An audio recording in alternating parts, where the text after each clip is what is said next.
क्या होगा अगर आप जो भी पढ़ो वो आपको हमेशा के लिए याद हो जाए और आप चाहकर भी उसे ना भूल पाओ। आपने इस टॉपिक पर YouTube पर पहले भी बहुत सारे वीडियो देखे होंगे। किसी ने कहा होगा बादाम खा लो, तो किसी ने कहा होगा सुबह टहल लो। लेकिन आज मैं आपको जो बताने वाला हूँ वो काफी ज्यादा डिफरेंट है, और अगर आपने इसको समझ लिया तो आपको अपना पढ़ा हुआ पहले के मुकाबले ज्यादा याद रहने लगेगा। और इसके लिए जानना जरूरी है कि आखिर आप पढ़ा हुआ भूल क्यों जाते हो। मुझे एक चीज बताओ, तुम्हें ऐसी कौन सी चीज है जो हमेशा याद रहती है? किसी खूबसूरत से इंसान की शक्ल, किसी दोस्त की बातें, किसी अच्छी फिल्म की बढ़िया सी कहानी, कोई बेहतरीन सा गाना या कोई बहुत दुखी कर देने वाली घटना। ये ऐसी चीजें हैं जो आप चाहकर भी नहीं भूल पाते। आपने कभी इनको याद करने की कोशिश नहीं की थी, लेकिन फिर भी ये आपके दिमाग की गहराइयों में है और आप इन्हें हमेशा याद रखते हो। लेकिन अगर बात करें किसी साधारण सी घटना की, तो वो आपको याद नहीं रहती। यहाँ तक कि हो सकता है आपको ये भी ना याद हो कि आपने परसों रात को खाने में क्या खाया था।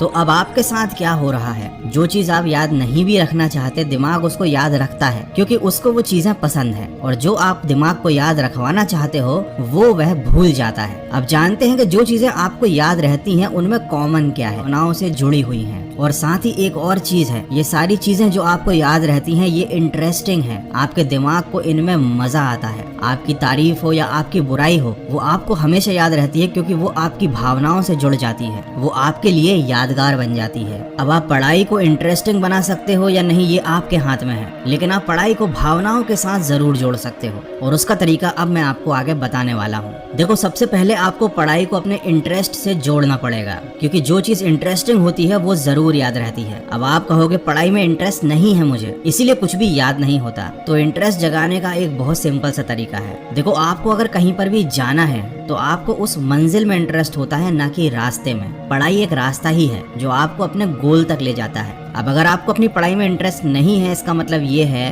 कि आपके पास अभी तक अपना कोई गोल नहीं है। तो सबसे पहले लाइफ में आपको अपना एक ऐसा गोल बनाना पड़ेगा जो वाकई में इंटरेस्टिंग हो, आपकी भावनाओं से जुड़ा हुआ हो, और आप वाकई में वहां पहुंचना चाहते हो या वैसा बनना चाहते हो। अब जब एक बार आपका अपने गोल में इंटरेस्ट सेट हो गया, तब उस गोल को अचीव करना ही आपकी लाइफ का एकमात्र मकसद होगा। और उस गोल को अचीव करने के लिए किया जाने वाला हर काम आपको जरूरी लगेगा, और अगर कोई चीज जरूरी लगती है तो ये भी हमारी भावनाओं से जुड़ जाती है। तो इस तरह से आप अपना एक गोल बनाकर उसे अपनी पढ़ाई के साथ जोड़कर पढ़ाई में इंटरेस्ट क्रिएट कर सकते हो। लेकिन अगर ये चीज भी आपके लिए काम नहीं करती है तो आपके पास एक और सोल्यूशन है, विजुअल्स। देखो, हर घटना जो आप देखते हो, जो आपको अच्छी लगती है, वो आपको हमेशा याद रहती है। तो आपको अपनी पढ़ाई को विजुअल के थ्रू पढ़ना शुरू करना चाहिए। कोई कॉन्सेप्ट अगर आपको समझ में नहीं आ रहा है तो आप कुछ ऐसे वीडियोस देखिए यूट्यूब पर जहाँ पर उस कॉन्सेप्ट को विजुअल्स के थ्रू या डायग्राम के थ्रू समझाया गया हो। कभी कभी केवल अक्षर काफी नहीं होते किसी चीज को हमारे दिमाग तक अंदर ले जाने के लिए, लेकिन कोई चित्र या फिर कोई विजुअल ये काम बड़े आराम से कर सकता है। या आप चाहो तो अपनी पढ़ाई में खुद विजुअल्स को इमेजिन कर सकते हो। जैसे कि न्यूटन के सिर पर अगर एप्पल गिरा था, ये लाइन सुनते ही सबसे पहले आपका दिमाग यही इमेजिन करेगा कि न्यूटन पेड़ के नीचे बैठा हुआ था, वो पेड़ कैसा था, और जब उसके सिर पर एप्पल गिरा होगा तो उसे कैसा फील हुआ होगा। तो जिस भी बच्चे ने बचपन में ये बात पढ़ी थी कि न्यूटन के सिर पर एप्पल गिरा था, वो ये घटना कभी नहीं भूलता,